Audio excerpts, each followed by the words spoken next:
हळदीचा फुटवा आपला 50 दिवसापासून चालू होतो. तर 50 दिवसापासून ते 120 दिवसापर्यंत हळदीचा फुटवा निघत असतो. तर हळदीच्या फुटव्याचं व्यवस्थापन कसं करायचं हे पहा.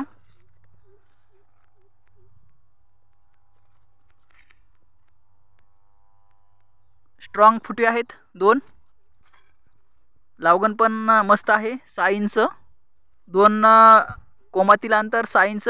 2 बेडवर जर समजा 2 लाईनी असतात आपल्या 2 लाईनीमध्ये अंतर पाहिजे 12 इंच. तुमचं हे 2 लाईनमधलं अंतर कमी झालं. किती इंच आहे आपलं कमी आहे 10 इंच 8 इंच 10 इंचच भर राहिलंय.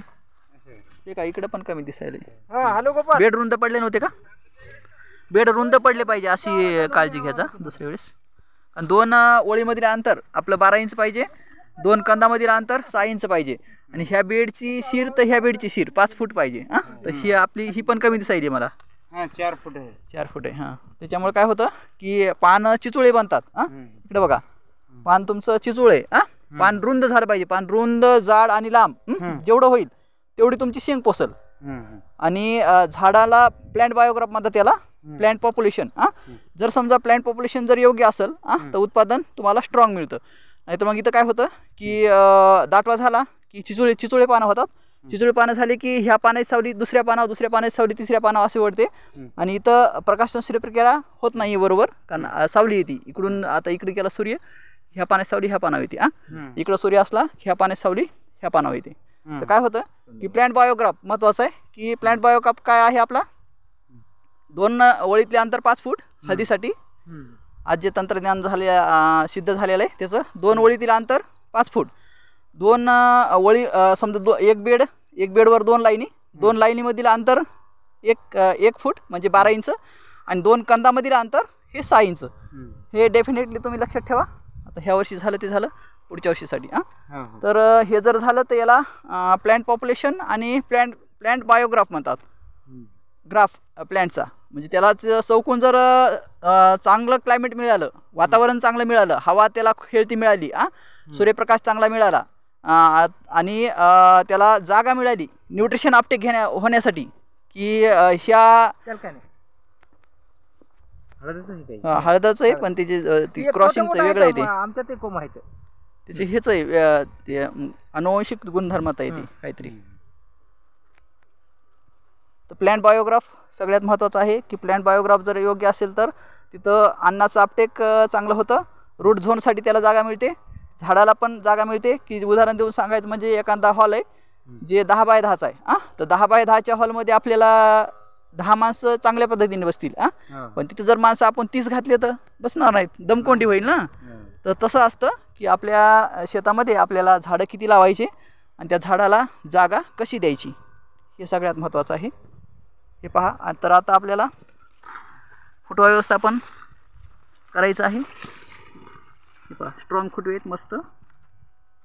याचं आता बुंदा मजबूतीकरण झालं पाहिजे. जे समजा हे आपला जे पहिला आयबर्ड आहे हे जसा स्ट्रॉंग झाला आहे तसंच आता हे फुटवा आपला स्ट्रॉंग झाला पाहिजे. त्यासाठी आपल्याला अमोनियम सल्फेट महत्त्वाचं आहे. तर अमोनियम सल्फेट मार्केटला जाऊन तुम्ही विचारा. जवळपास 950 ते 1250 रेट आहे. तुम्हाला आपल्याकडून 250 रुपये लिटरनं मिळेल अनुदानात. एवढा डीप फरक आहे भयानक. कारण कशामुळं ड्रेंचिंग.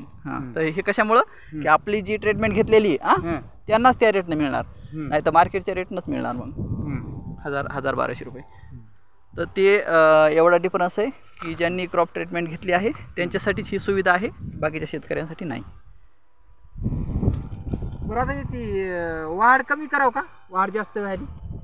नाही काही नाही. सगळं आता आपल्या ड्रेंचिंगमध्ये आहे. बाकी काही करू नका. ड्रेंचिंग वेळोवेळी करून घ्या आणि स्प्रे पण वेळोवेळी करून घ्या. आणि जे राहिलं आपल्या फंगल इन्फेक्शनचं जे व्हायरल इन्फेक्शन म्हणजे वातावरणातील रोग क्लायमेट तर क्लायमेटमधून येणारे जे आजार आहेत ते आजार रोखण्यासाठी लागतं आपल्याला सल्फ्युरिक ॲसिड. त्याला लाईम सल्फर हे औषधाचं नाव आहे केमिकल. तर लाईम सल्फर पण आपल्याला पुढच्या स्प्रेमध्ये साहेब देणार आहेत. त्याचं पण योग्य व्यवस्थापन आपण करून घेऊया.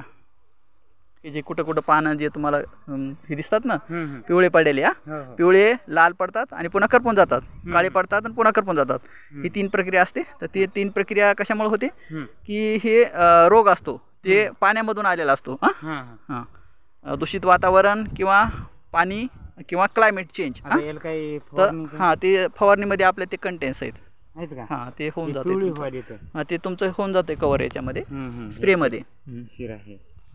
तर सीर आपली अशी हिरवीगार पाहिजे. हा, हां हिरवीगार पाहिजे ती. जर सीर आपली पिवळी पडली, याच्यावर पिवळी दिसायली कुठं कुठं, हम्म. तर हे जे डबा आहे हे व्हायरसचं इन्फेक्शन असतं. हम्म. तर व्हायरल इन्फेक्शन रोखल्या जातं आपल्या स्प्रेमध्ये. त्याला कॅल्शियम पॉलिसल्फाईड म्हणतात.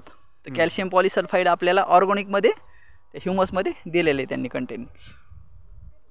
ती सगळी दक्षता घेतात. फक्त वेळेवर स्प्रे आणि ट्रेंचिंग तुम्ही कंप्लीट करा. हो.